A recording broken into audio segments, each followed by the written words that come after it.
Welcome to SidaFlow, it's Cordi, and in today's masterclass I'm going to talk about and show you two different variations of Cobra Pose, Bhujangasana.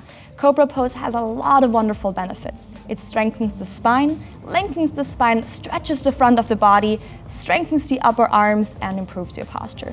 Just be mindful if you are pregnant or have lower back issues, but it's a wonderful pose to really help get you into some deeper back bends. So let's get on the mat and let's get started.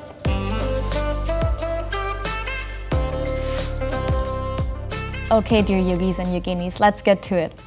In Cobra Pose, you're starting face down, belly down on your mat. And here you can set up with the forehead on the mat, making sure the neck is nice and long.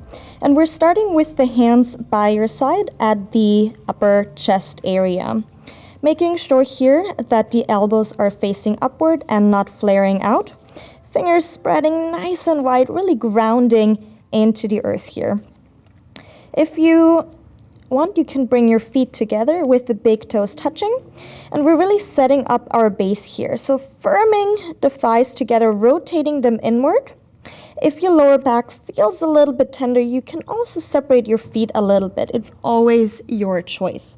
And then from here on the inhale, pushing into the hands, gently lifting up the head, lifting up the shoulders, allowing the pubic bone to press down, the navel to press down. Again, keeping the neck nice and long. You can find the gaze point at the top of the mat or just down below you. Really pressing down, allowing the shoulders to soften down. So be mindful to not sink into the shoulders here, but staying nice and open in the chest to stretch the front of the body.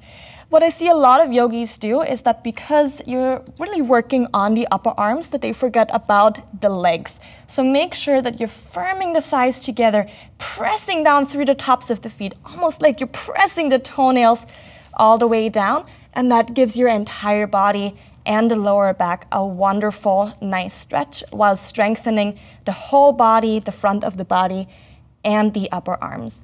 So this is the low cobra variation, slowly coming down. And then setting up for our second pose, the high cobra, which you will see a lot when working through vinyasa and preparing for some deeper back bends.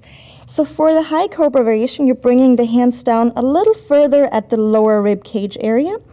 Again, hands by your side with the elbows facing up. And in this one, it's really nice if you separate the feet about hip width apart or the width of the mat. Again, inhale, pushing into the hands, bringing your chest, opening your heart, straightening the arms here. Make sure to keep a nice little microbend in your elbows. Again, neck nice and long, finding the gaze at the top of the mat or down below you.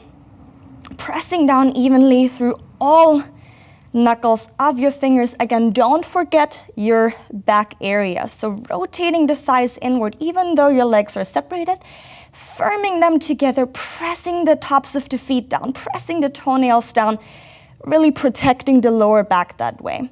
Again, really important here not to collapse into the shoulders, but softening the shoulders down, keeping the chest nice and open. You can stay here for 1 to 5 breaths or as long as serves you. And on the exhale, slowly with control, lowering down, keeping the arms tightly by your side. And it's nice to afterwards go in child's pose, resting for a moment to really give the lower back a nice little break. So this is low cobra pose and high cobra pose.